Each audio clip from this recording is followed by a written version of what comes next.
It began on a storm-darkened evening in the outskirts of Elk Hollow, a town more known for its silence than its stories, where power lines drooped like tired arms, and the woods behind the last row of houses breathed heavy with wind and unseen things. No one heard the 3-year-old boy slip out the back gate, barefoot, eyes wide though he could not see, his tiny voice calling for a mother who'd only stepped inside to answer a phone. But something, heard.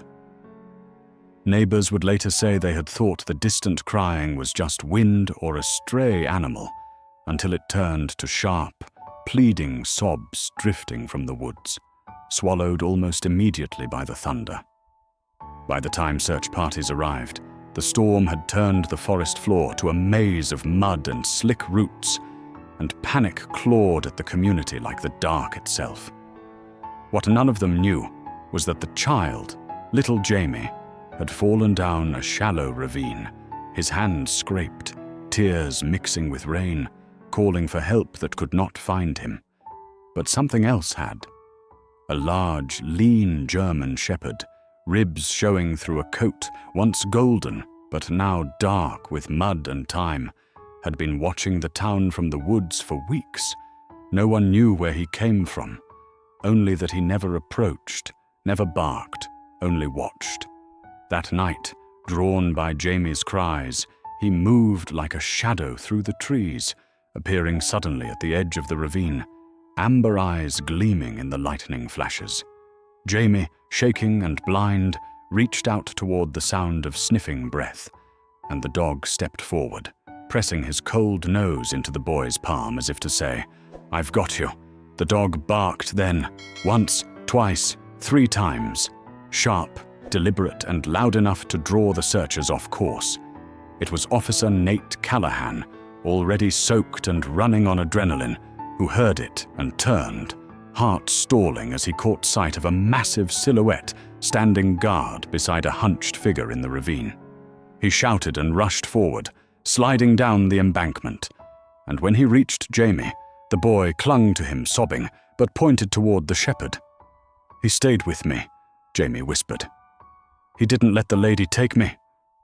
Nate froze. "What lady?" Jamie's blind eyes turned toward the trees. She had no face. Nate turned sharply, but there was nothing there, only cold, only wind, only that dog, standing between them and the dark. They never found tracks of anyone else, only the boys and the dogs. The town later said the dog had been watching something in those woods, something he never let near. No one adopted him, because he wouldn't go.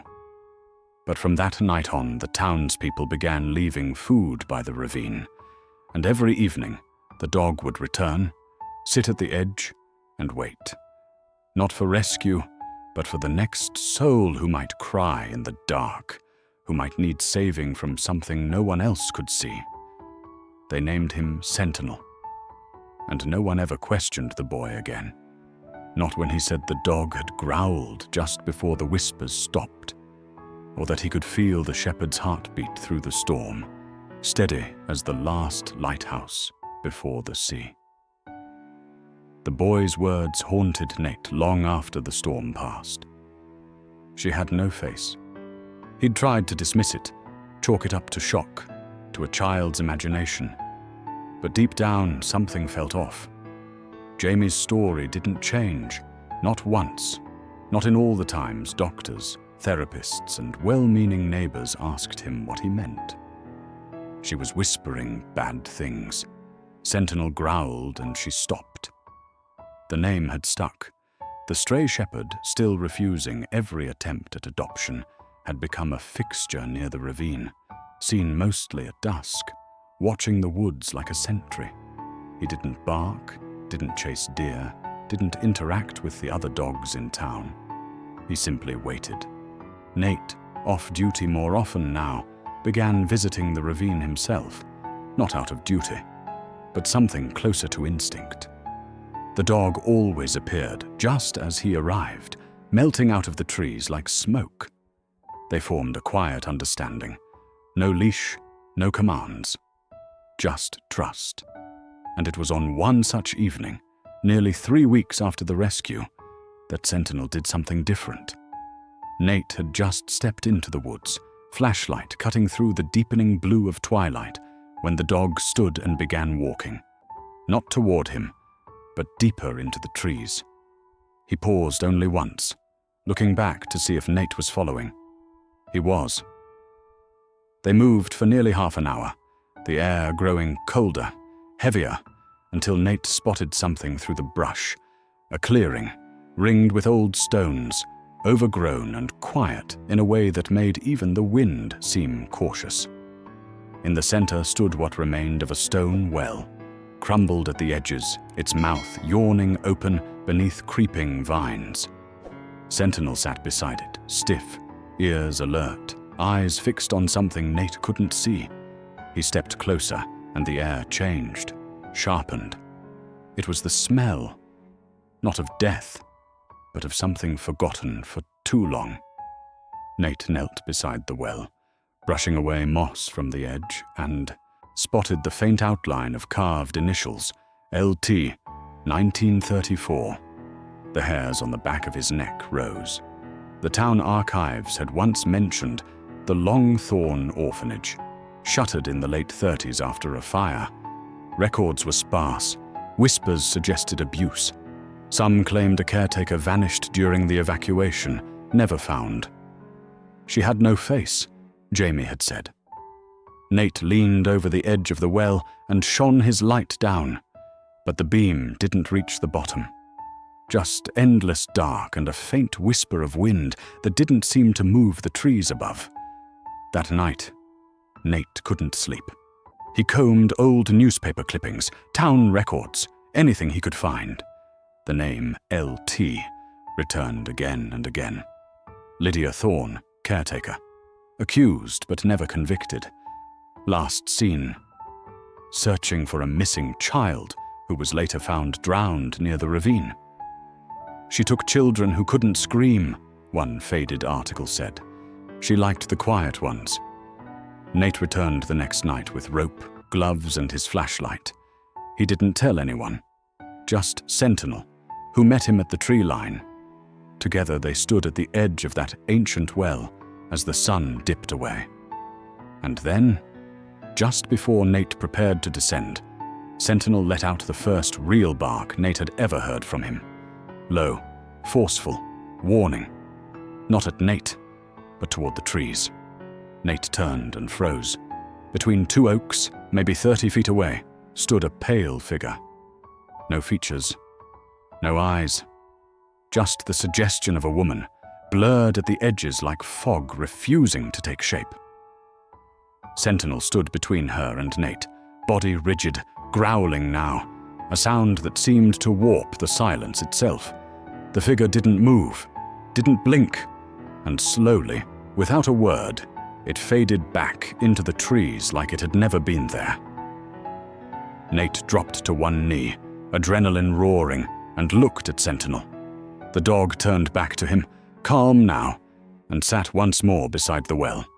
Whatever haunted this place, Sentinel had been guarding it long before Nate arrived. Watching, waiting, protecting. Nate exhaled, heart pounding, and whispered, "We'll find the truth, boy. Together." The next morning, Nate filed no report. There was nothing he could write that wouldn't sound like fiction or madness. He spent the day in silence, watching Sentinel from the kitchen window as the dog lay in the backyard beneath the old oak tree, ears constantly alert, head lifting at the slightest shift in wind. Nate couldn't shake the image.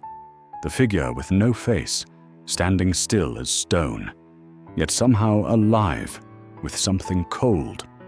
That night, armed with a headlamp, rope, and a voice recorder, Nate returned to the clearing. Sentinel followed silently, then took up his place beside the crumbled well, lying down as if this were a shift he had pulled every night for years. "You ready?" Nate asked, tension tight in his chest. The dog gave no reaction, only watched him with those steady, flame-colored eyes. Nate looped the rope around an old root and lowered himself inch by inch into the dark. The air grew colder with every foot, thick with damp earth and the smell of forgotten things. His light danced across the interior, stones etched with claw-like scratches, old cobwebs, bones of small animals long dead. And then something strange, wooden planks about 10 feet down, like a sealed floor. Nate steadied himself on the rope and tapped one with his boot. Hollow. Old. He pressed harder, and with a sharp crack, the wood gave way beneath him. He dropped fast, landing on solid dirt in a chamber that should not have existed, far wider than the well above, walls made of crumbling brick and stone, strange symbols faintly scrawled into them with charcoal or ash. His flashlight flickered. Then again. The beam landed on something small in the corner, a doll, porcelain, broken, staring with empty eyes and no mouth. He stepped closer and saw something else. Dozens of shoes, tiny, worn, scattered across the floor. Children's shoes. Nate backed up slowly, breath catching in his throat, just as his recorder let out a soft hiss, followed by a whisper. It was a child's voice. "She never let us leave." The light died completely. Above, Sentinel began to bark. Loud, furious, the kind of bark that shakes the earth itself. Nate scrambled to grab the rope, but a cold rush of air slammed into him from behind, and in the pitch black, he heard something breathing. Not human, not animal, just wrong. He yanked the rope, climbing hand over fist until daylight, or what was left of it, began to appear above. Sentinel's snarling bark turned into a deep, guttural growl. When Nate reached the top and collapsed beside the well, heart pounding, Sentinel lunged forward, teeth bared, hackles raised, not at Nate, but at the empty forest. And for a second, just one, Nate saw her again, the faceless woman. Closer this time, standing just beyond the tree line, her outline barely distinguishable from the shadows around her. She didn't move, but the woods grew quieter than they'd ever been. That night, Nate sat on his porch, Sentinel, pressed against his leg, the doll from the chamber resting on the table before them. He couldn't explain why he'd brought it. Maybe proof, maybe guilt. But something about it felt like a key. Sentinel stared at it, unblinking. "Whatever that place was," Nate whispered, "you've been keeping it from waking up." Sentinel didn't move. He just exhaled, slow, steady, like he'd done this before. In the following days, Jamie, the blind boy, began waking up screaming again. "She's looking for me," he told his mother. "She's mad the dog found me first." Nate knew then. The woman wasn't finished. She'd marked the child. But she hadn't counted on Sentinel, because some dogs weren't just born to protect people. Some were reborn to stop what the world had forgotten to fear. For 3 nights, Jamie woke up screaming, always at the same time, 3:17 a.m.